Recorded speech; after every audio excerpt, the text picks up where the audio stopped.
అతను చెప్తున్నాడు, నేను బీసీని, నా క్యాస్ట్ యాదవ్. నువ్వు బీసీ కాదు, నువ్వు ఓసీ. నీ సర్టిఫికేట్ అడిగినా ఇంతవరకు చూపిలే అతను. నువ్వు బీసీ అంటే నువ్వు సర్టిఫికేట్ చూపి. యాదవ అని ఇంటి పేరు పెట్టినాడు. నేను అడుగుతున్నా, నువ్వు యాదవ్ అయితే బీసీ-డి కదా, సర్టిఫికేట్ ఇది చూపి. అట్లా యాదవ్ అని ఇంటి పేరు ఉంటే యాదవ్ యాదవ్ అని చెప్తున్నాడు. అన్ని అబద్ధాలే, నోరు తెరిస్తే అతను అబద్ధాలే. అతను సత్యకుమార్ కదా, అసత్యకుమారు మొత్తం ఎట్లెట్లా వచ్చినాడంటే అట్లా. మొన్న చెప్తున్నాడు, ఇన్కమ్ ట్యాక్స్ రైడ్లు చేపిస్తా, ఈడీతో చెప్పించా, సిబిఐతో, వాళ్ళని అన్ని జోబిలో సంస్థలు ఉన్నట్టు. ఏ జైల్లో వేస్తే ఎత్తుక్కోవడానికి పడుతుంది కేతిరెడ్డికి అని. ఇదేం బ్రిటిష్ కాలంలో ఉన్నావా? అన్నీ తెగించే కదా మన రాజకీయాల్లోకి వచ్చినది.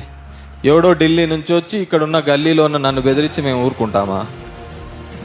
నీకు ఢిల్లీ ఉంటే మా గల్లీలో ఉంది.